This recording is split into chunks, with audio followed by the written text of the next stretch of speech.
votre caméra ou si vous n'avez déjà pas éteint la caméra, vous pouvez le faire ou le laisser. FRDJ est un chef de file mondial dans la lutte contre le diabète de type 1, à la fois par la recherche, le financement et la défense d'intérêts. FRDJ souhaite soutient, également les personnes et les familles de la communauté du DT1 dès le moment du diagnostic en aidant les personnes vivant avec le DT1 à avoir une vie meilleure, plus saine et plus sûre, tout en travaillant pour trouver une guérison. Je vois que la transcription est là. Je vais l'enlever.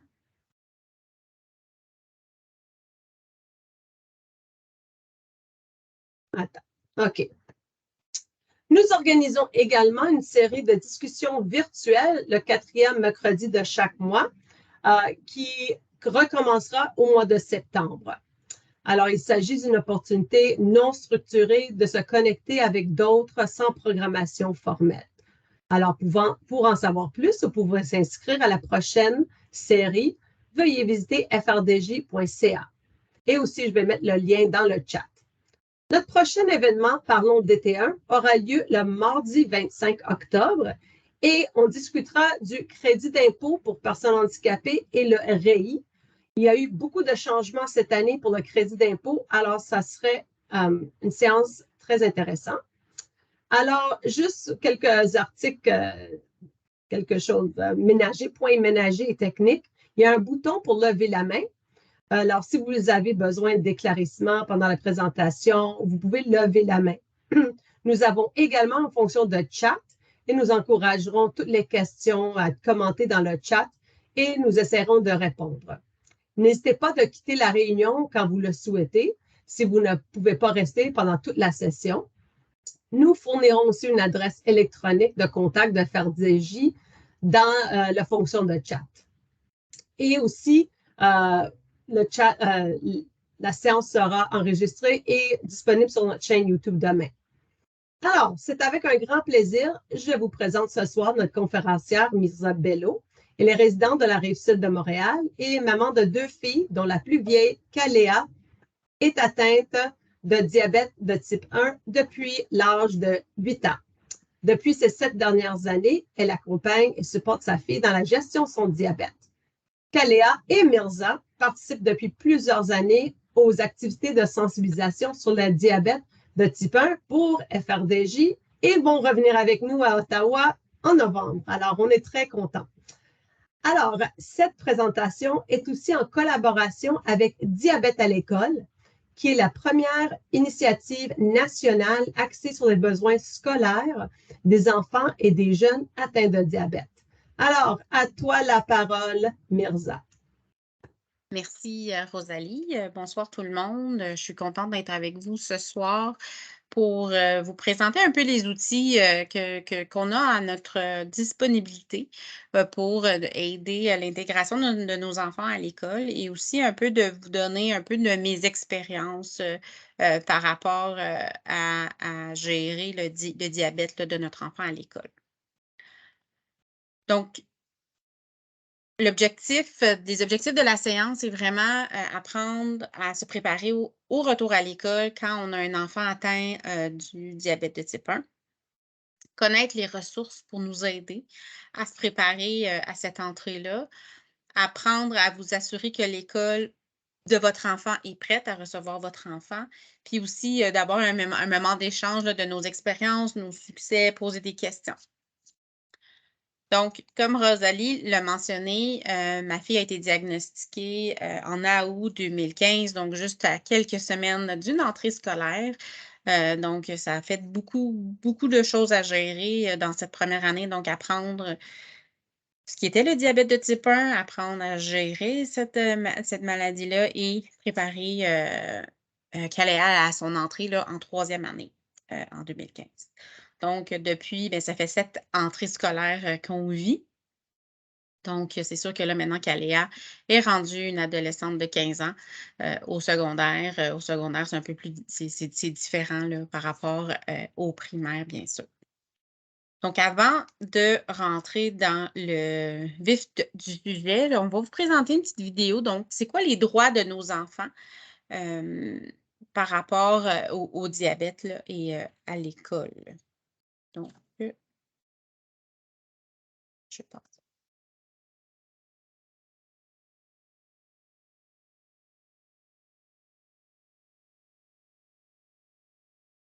Il n'y a pas de son, Mirza.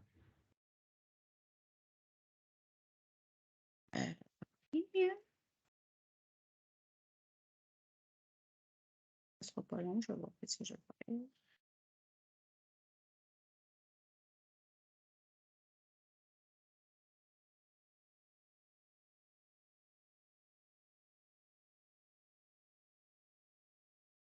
Je m'excuse, moi aussi, j'ai été piché à terre,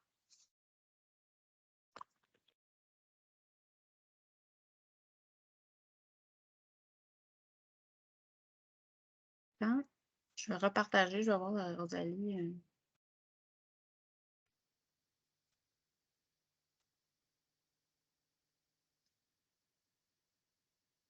D'être en sécurité, soutenu et intégré. Afin que ces droits soient respectés pour chaque élève, les Est-ce qu'on commissions l'entend, ou Rosalie? conseils scolaires, Oui, les ça va. administrateurs scolaires, les membres du personnel et les familles doivent travailler ensemble. Chaque commission et conseil scolaire doit détenir une politique pour prendre le diabète en charge. Jetons un coup d'œil sur les autres mesures à prendre. Le droit à la sécurité. Le diabète de type 1 est une maladie qui exige un suivi étroit. Il est donc prioritaire d'assurer la sécurité des élèves atteints du diabète. Pour ce faire, chaque élève a besoin d'un plan de soins personnalisé contenant de l'information détaillée sur la prise en charge de son diabète pendant la journée d'école. Tous les membres du personnel scolaire doivent connaître les symptômes d'hypoglycémie, un faible taux de sucre dans le sang et savoir quoi faire en cas d'urgence. Les élèves doivent pouvoir traiter leur hypoglycémie ou prendre une collation dès qu'ils en ont besoin, où qu'ils soient. Le même principe s'applique à la vérification de la glycémie et à l'administration d'insuline. Pour prévenir l'hypoglycémie, les élèves ont besoin d'avoir assez de temps pour terminer leur repas et leur collation. Les plus jeunes pourraient avoir besoin de supervision. Le droit au soutien. Au moins 2 membres du personnel doivent être formés pour assurer un soutien. Même les élèves autonomes ont parfois besoin d'aide. L'hypoglycémie peut nuire au processus de réflexion de l'élève.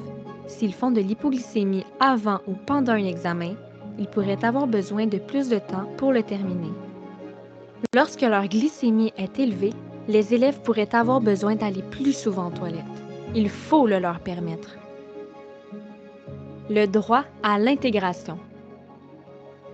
Les élèves atteints du diabète ne veulent pas être traités différemment au point de se sentir embarrassés ou d'être rejetés. Grâce au soutien et à la planification, ils peuvent participer à des voyages scolaires, aux activités physiques régulières et aux activités parascolaires. Ils peuvent également participer à des événements spéciaux où l'on sert des aliments ou des gâteries. Les rendez-vous médicaux réguliers sont un volet important de la prise en charge du diabète et de l'éducation. Les politiques d'assiduité scolaire ne doivent pas pénaliser les élèves qui voient à leur santé. Ensemble, les écoles et les familles peuvent s'assurer que les enfants atteints du diabète soient en sécurité, soutenus et intégrés.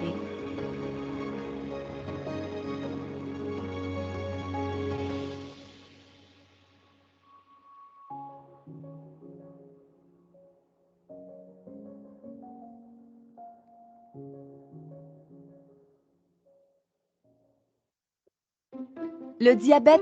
Donc, on va regarder un peu plus en détail là, ce on vient de voir dans la vidéo. Donc, c'est sûr qu'on veut atteindre un équilibre à l'école. Donc, nos besoins, c'est que l'enfant soit soutenu, donc le soutien, qu'il y ait de la vigilance, que ça soit sécuritaire, qu'il y ait de la compréhension.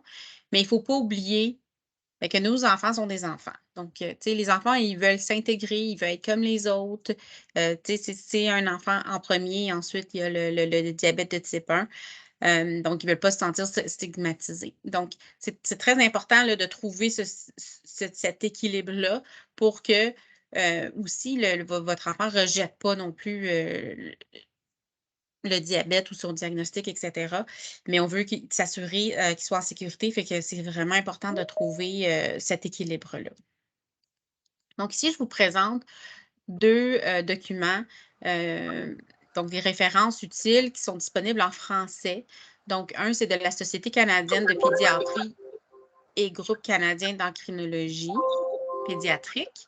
Donc, prise en charge du diabète de type 1 à l'école. Donc, il y a des recommandations de politique et de pratique. Puis ensuite, il y a sur le site de Diabète Québec des conseils pratiques pour l'enfant diabétique en milieu scolaire. Donc, qu'est-ce que les experts recommandent? Donc, comme on vient de voir un peu dans la vidéo, il faut qu'on ait un plan de soins personnalisé qui va être propre à notre enfant, là, qui va être distribué là, à l'école. Il faut que l'école, surtout là, je parle au niveau primaire, qu'il y ait au moins 2 membres du personnel qui sont là pour fournir le soutien nécessaire. Je vous dirais même que ça serait bien d'avoir une 3e parce qu'avec les absences, s'il y a des personnels qui est absent, vous voulez quand même qu'il y ait quelqu'un toujours qui est capable de donner ce soutien-là. Il faut qu'il y ait un moment, il y ait un lieu pour les repas et la collation, surtout pour les plus jeunes là, avec supervision. C'est sûr que les plus jeunes en ont besoin de plus. Ce qui est important aussi, c'est que les élèves puissent vérifier leur glycémie et manger à tout moment et n'importe où dans l'école. Dans certaines classes, on ne peut pas avoir de la nourriture, mais pour nos enfants atteints du diabète, il faut qu'ils puissent le faire n'importe où dans l'école. Ma fille, comme je vous ai dit en début, est au secondaire et des fois, elle passe de classe en classe, elle ne se sent pas bien, elle est comme dans le milieu du couloir, là, les surveillants commencent à lui poser des questions, là, qu'est-ce que tu fais? Elle dit non, je suis en hypo, je suis en train de traiter mon hypoglycémie, elle ne peut pas circuler, il faut vraiment qu'elle arrête. Là, fait que c'est super important que l'école, que tout le personnel de l'école sache ça. Tout le personnel doit être formé pour reconnaître et traiter une hypoglycémie. Puis, on peut avoir des locaux désignés pour les tests et les examens, là, encore une fois, au besoin. Là, chaque enfant va avoir des besoins différents. Puis, maintenant qu'il y a du glucagon par administration nasale, on recommande aussi qu'il y en ait à l'école. C'est quoi nos responsabilités, nous, en tant que parents? Bien, c'est sûr que c'est la communication. Donc, il faut qu'on ait des réunions avec la direction, avec les enseignants et le personnel responsable. Donc, il faut tenir compte de l'horaire et l'approche. Donc, là, aujourd'hui, on est le 23 août. Quand ma fille était au primaire, je pense dans la première journée que je savais que la direction et les enseignants étaient de retour, j'appelais et je cédulais une rencontre. J'avais une rencontre avec la direction, puis après ça, une rencontre vraiment avec son titulaire, là, son professeur principal. Certaines années, il y a des fois les autres professeurs de d'autres matières, que ce soit de l'art plastique, l'éducation physique, des fois, ils venaient. Mais c'était vraiment le professeur là, principal là, que je faisais une formation. Donc, un plan de soins, dépendamment de l'école, ça se peut que l'école ou le conseil scolaire dispose d'un modèle. S'ils ont déjà un modèle qui sont habitués, je vous conseille de l'utiliser. Sinon, vous pouvez aller à Diabète à l'école, il y a un modèle ou encore votre équipe de soins peut aussi avoir des modèles là, que vous pouvez utiliser. Donc, dans la formation, qui doit apprendre quoi, combien de temps vous devez-vous prévoir? Donc, c'est sûr que à son enseignante ou à son enseignant principal, c'est la formation que je donnais le plus poussée ou encore à la personne au tout début qu'elle avait des injections. Donc, il y avait quelqu'un qui la supervisait là, pendant les injections là, qui était spécifique. Ce n'était pas son enseignant pour les injections des repas. Puis aussi, nous, on a comme responsabilité de s'assurer que toutes les fournitures, il y en a en quantité suffisante, sont étiquetées. Comment est-ce que je sais c'est quoi va être notre mécanisme pour réapprovisionner? Donc, il n'y a plus de jus. C'est quoi le moyen de communication pour savoir qu'il faut en apporter d'autres à l'école? Et aussi, où est-ce que ces fournitures-là vont être dans l'école? Par exemple, dans l'école primaire de Caléa, il y avait des jus dans sa classe, dans le secrétariat ou au service de garde. On essayait de les mettre à des endroits stratégiques aussi pour pas qu'elle ait à marcher trop longtemps ou que les personnes soient trop loin des jus pour lui apporter des jus. Elle utilisait surtout des jus, elle, pour remonter ses hypoglycémies. Donc, une petite liste de vérification pour le retour à l'école. Donc, communiquer avec l'école, qu'on commence par la direction, on organise une réunion, comme je vous ai dit tantôt. Trouver la politique de votre conseil scolaire. S'il n'y en a pas, il y a une politique au niveau provincial. Remplissez le plan de soins personnalisé. On va rentrer un peu plus en détail sur le plan de soins dans la prochaine diapositive. Organiser la formation, assembler votre matériel. Vous allez voir, je vais vous montrer plusieurs affiches là, que vous pouvez apporter à l'école pour encore des outils pour les différents membres du personnel de l'école. Préparez vos fournitures, mettez les étiquettes, etc. Mettez en place un plan de communication. Donc, comment vous allez communiquer. Encore une fois, ça va toujours dépendre de l'âge de votre enfant, la fréquence qu'il faut communiquer, comment la journée a été ou pas. Dans quelles circonstances? Est-ce que ça fait 2-3 jus qu'ils boivent? Est-ce que c'est là qu'il faut qu'on appelle pour que le parent vienne chercher l'enfant, etc. Aussi, préparez votre enfant, faites-le participer dans toute cette organisation-là là, pour qu'il comprenne que c'est aussi un peu sa responsabilité de rendre ça une occasion spéciale. Si votre enfant prend l'autobus, peut-être aussi parler au chauffeur d'autobus, la compagnie d'autobus doit savoir que votre enfant peut avoir des besoins spéciaux. Si votre enfant fait des activités parascolaires, le service de garde, etc., ça aussi, c'est des gens qu'il faut informer aux besoins. Ensuite, planifier une visite pour voir comment ça se passe après 1 semaine, après 2 semaines, pour ajuster les plans. Ça se peut que on a formé l'enseignant, on l'a bombardé d'informations, peut-être qu'il y a besoin d'un petit rafraîchissement juste parce que, juste pour assimiler le tout. Dans le plan de soins personnalisés, ce qu'on va retrouver, c'est le moment et la fréquence de la vérification de la glycémie. Comment on traite l'hypoglycémie? Est-ce que ça va être un jus avec des tablettes de Dex? Le traitement de l'hyperglycémie. Nous, par exemple, à l'école de ma fille, quand elle était au primaire, on ne la traitait pas. Elle était sous injection. Fait que vraiment, on le laissait être en hyperglycémie, puis après ça, moi, j'ajustais quand elle revenait de l'école au besoin. L'administration de l'insuline. Est-ce qu'il faut en administrer à l'école? Comment est-ce que c'est administré? Ce qu'il faut faire au repas, lors des collations, ce qu'il faut faire avant l'activité physique. Donc, dans le cas de ma fille, elle prenait un jus avant son cours d'éducation physique. Même quand elle a transféré à la pompe à insuline, c'était plus simple pour l'école. Ils savaient cours de gym, un jus. Fait qu'à quelque part aussi, il faut trouver des solutions aussi pour simplifier pour l'école. Oui, on les fait participer, mais on essaye aussi que ça soit le plus simple possible là, quand on est capable. Puis d'autres aspects, selon votre enfant, qu'on va inclure dans le plan de soins. Tous les enfants atteints par le diabète de type 1 ont des particularités, réagissent mieux à certaines choses que d'autres, ont des symptômes un peu plus différents. Fait que ça, on va aller le mettre dans le plan. Ce qui, des fois, n'est pas dans le plan, c'est comment organiser les collations, les repas, en comptant les glucides à l'avance. Comment est-ce qu'on fait? Dans le cas, nous, on mettait dans la boîte à lunch de ma fille, on avait la date, collation du matin, on décrivait, là, par exemple, pomme, on mettait le nombre de glucides. Le midi, on mettait aussi tous les glucides. Je le mettais par type d'aliment pour que si jamais elle n'a pas voulu manger quelque chose, etc., tous les glucides sont là. Puis après ça aussi, la collation de l'après-midi.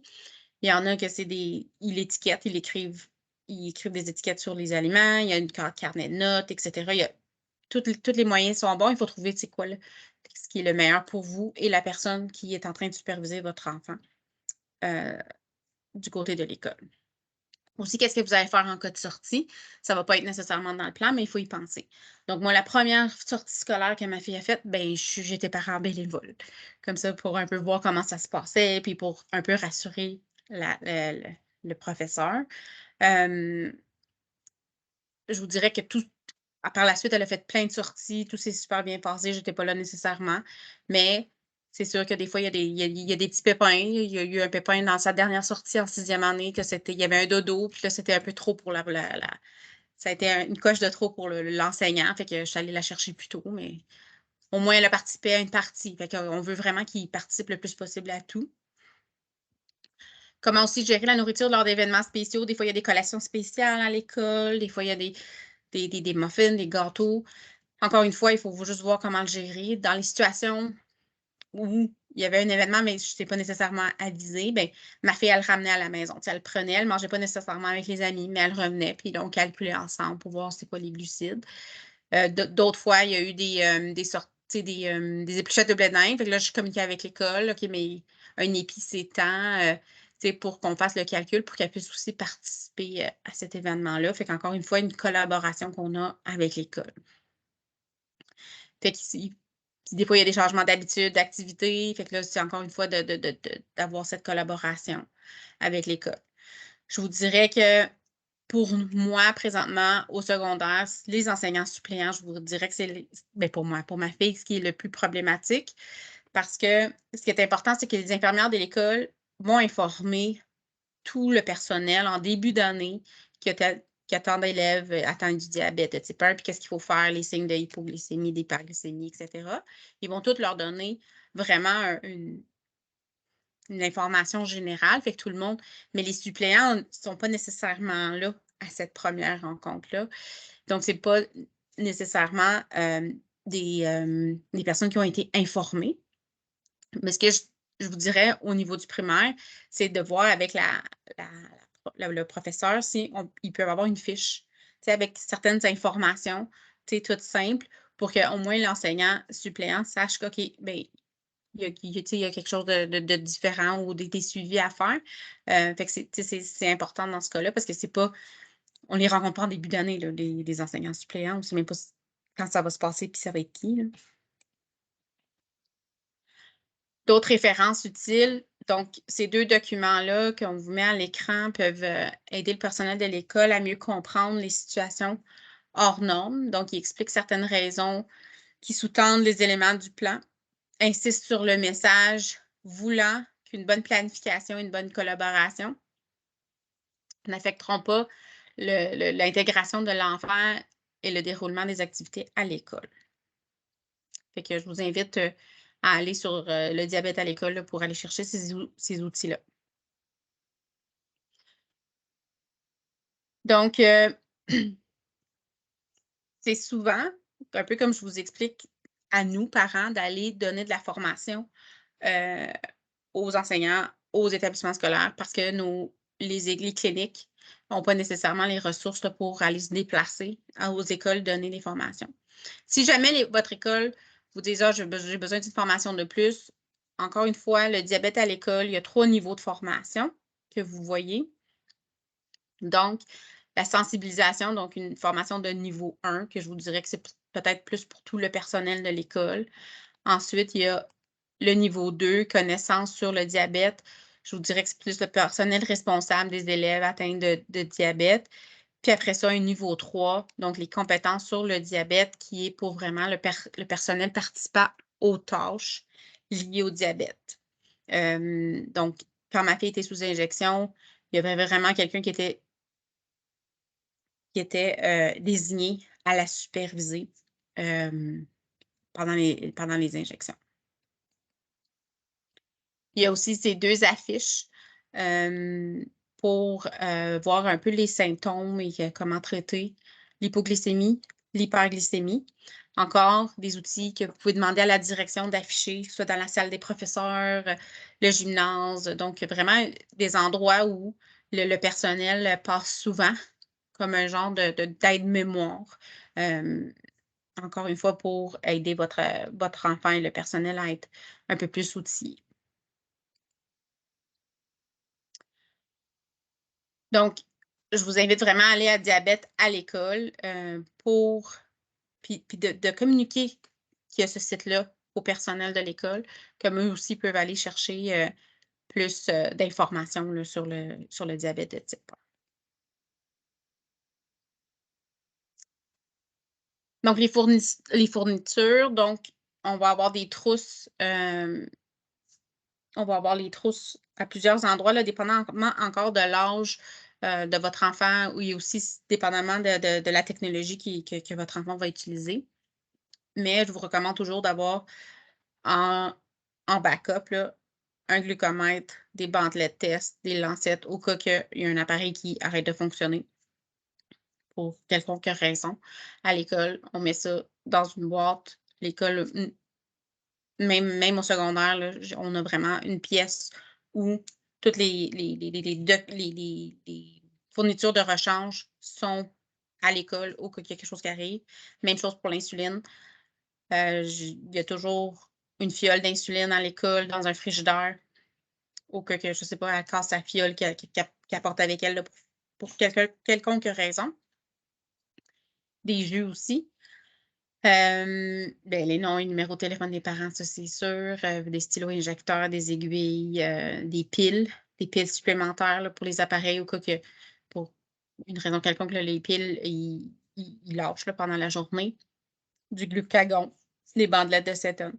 C'est toutes des choses qu'on peut mettre à l'école, juste pour avoir un plan B s'il y a quelque chose qui casse. Il y a aussi dans Diabète à l'école des fiches pour expliquer un peu la technologie. Ça a beaucoup évolué là, depuis les dernières 7 années. Donc, ça aussi, ça peut vous aider, là, dépendamment, là, bien sûr, de la situation de votre enfant.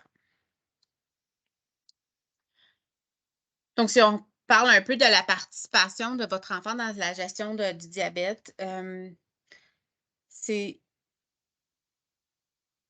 dans certaines écoles, ils vont accepter de faire certaines choses ou pas. Si je reviens encore à mon expérience, donc elle a été diagnostiquée début août 2015, elle était sous injection. Je rencontre l'école, et là, c'était un non, personne ne va l'injecter. Fait que là, c'est sûr que moi, j'ai dû retourner vers elle. Elle avait 8 ans, puis j'ai dit, bon, mais Kaléa, il va falloir t'apprendre à t'injecter. C'est sûr qu'elle a eu la maturité de le faire, etc. Puis il ne faut pas se comparer. Vraiment pas. Chaque enfant est différent, le degré de maturité, etc. Mais dépendamment de ce que l'école est prête à aller faire ou pas, il faut aussi mettre ça en lien avec un peu, mettons, à l'âge de votre enfant, qu'est-ce qu'il est capable de faire ou pas. Ce que je vous mets ici sur l'écran, c'est vraiment encore une référence. Ça ne veut pas dire que si votre enfant est là ou pas, il ne faut pas se comparer. On est tous des individus différents, mais ça peut vous donner un ordre d'idée où est-ce que vous pouvez amener votre enfant à se responsabiliser de plus en plus.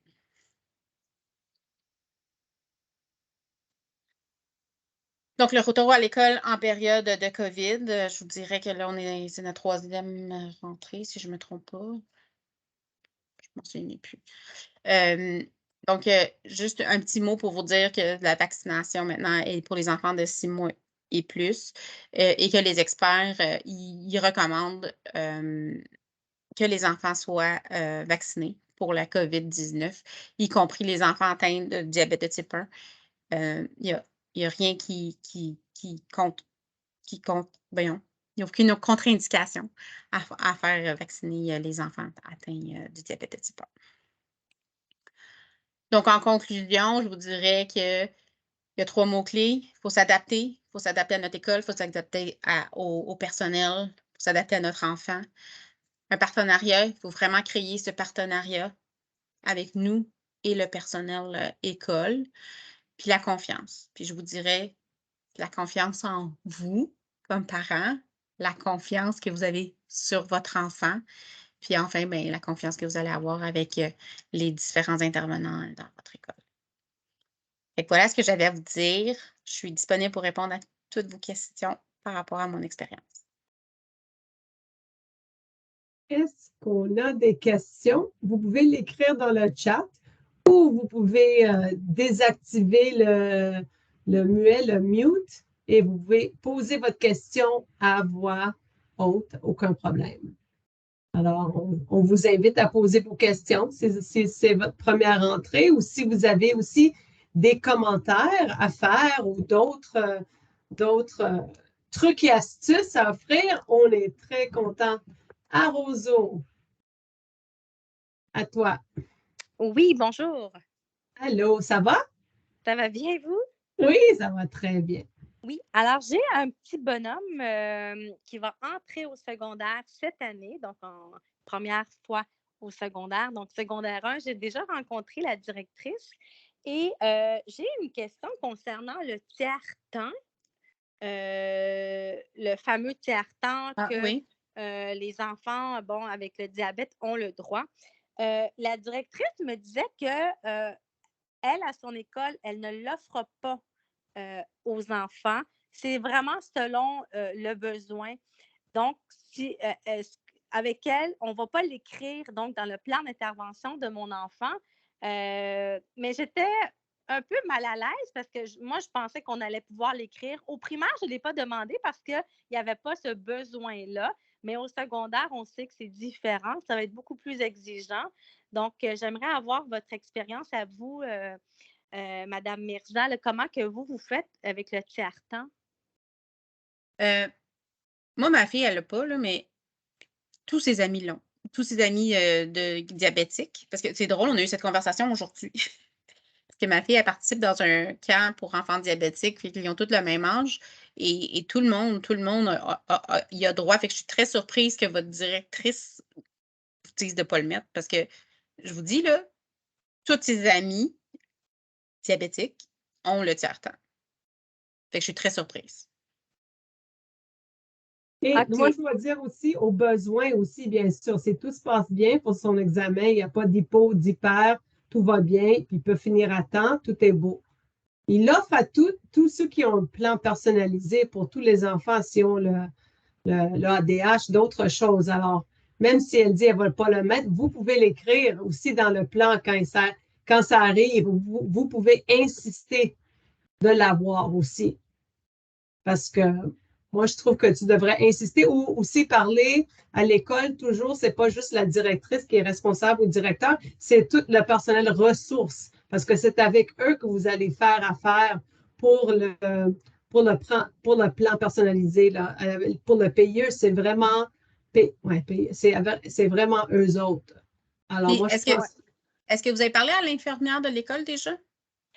L'infirmière de l'école, je n'y ai pas encore parlé parce qu'elle revenait de vacances cette semaine. Là, puis hier, j'avais la rencontre avec la directrice, mais oui, je vais la contacter. Puis demain, on a d'ailleurs une rencontre avec, on a son rendez-vous là, avec l'hôpital.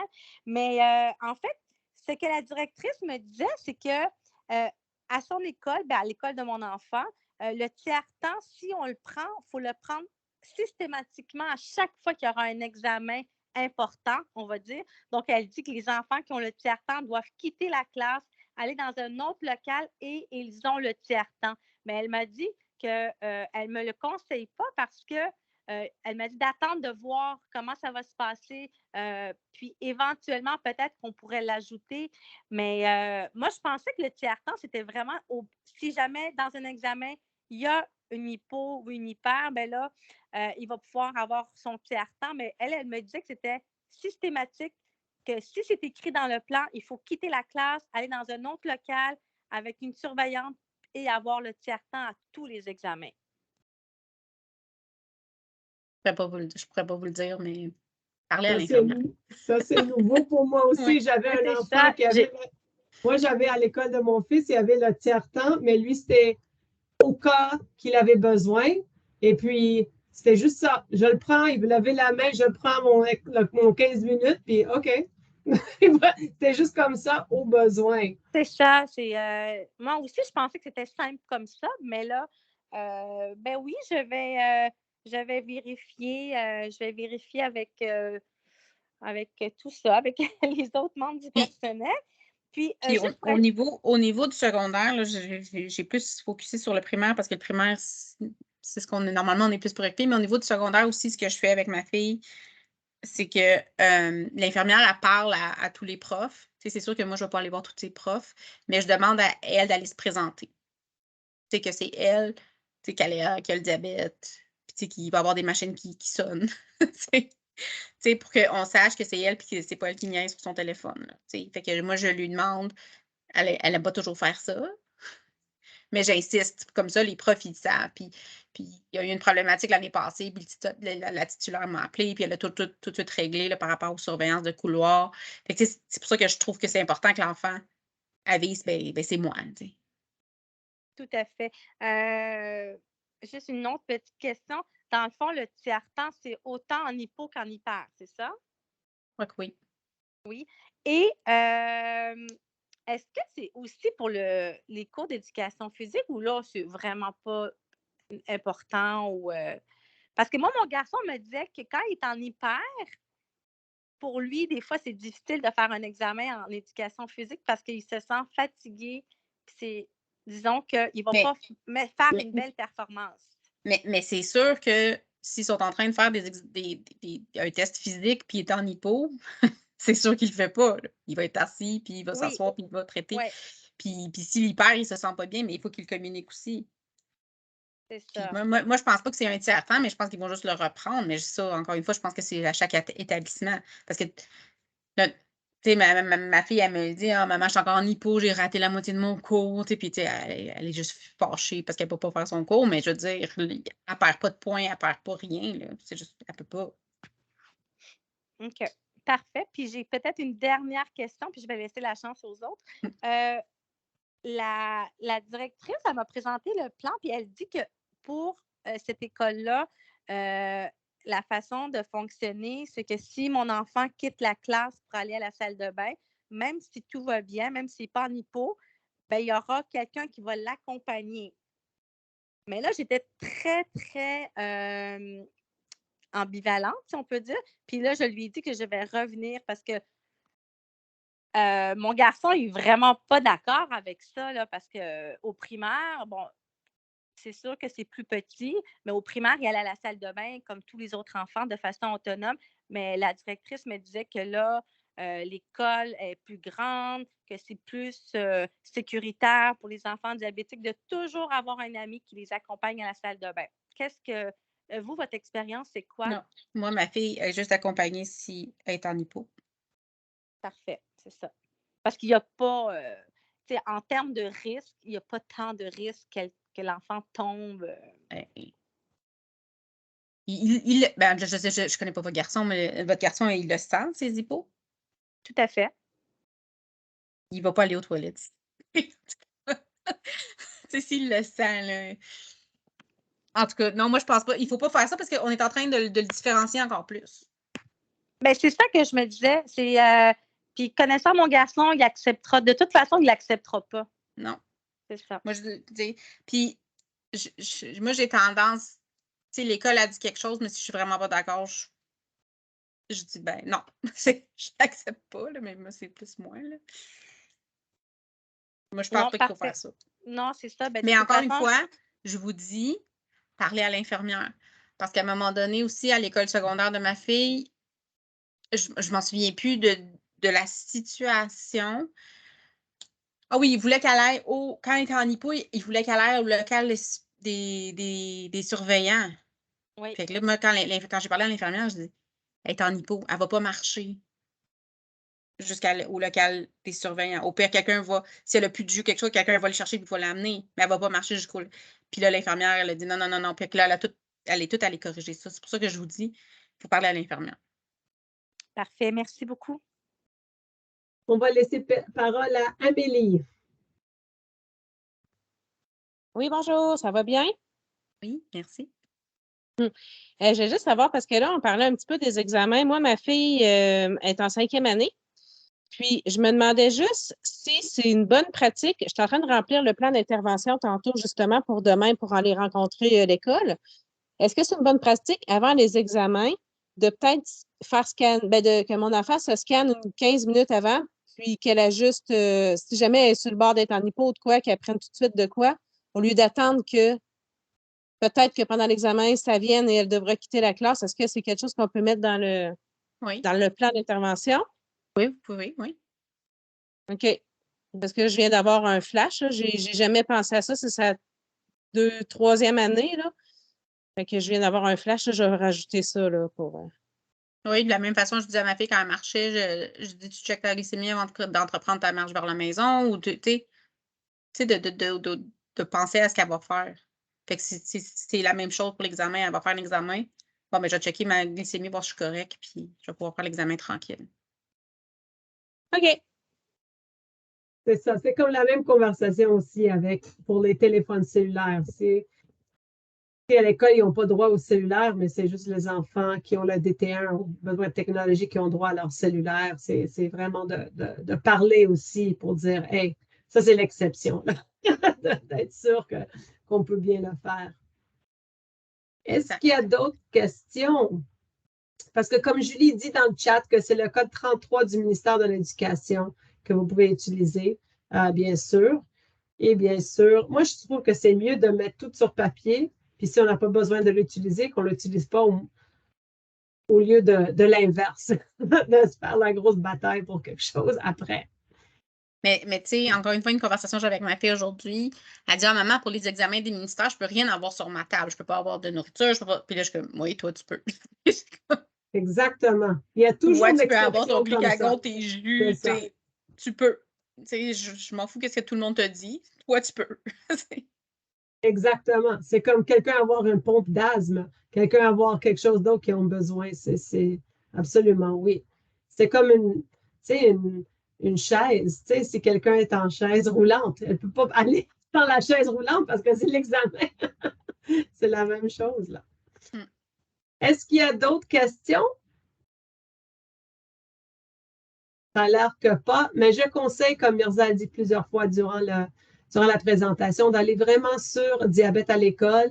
Les onglets en haut te disent où aller. Vous pouvez tout envoyer à l'école aussi, alors que c'est très clair. Alors, merci à tout le monde d'être venu aujourd'hui et un gros merci à Mirza Bello encore cette année qui nous aide avec la présentation et de partager très généreusement son expertise et aussi son expérience avec Kalea.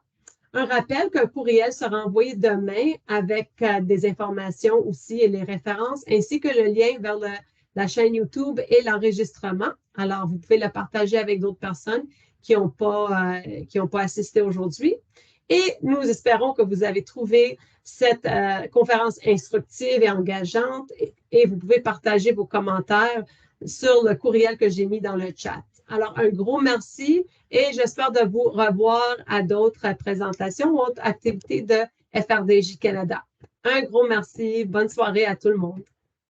Merci. Bye bye. Merci. Merci beaucoup.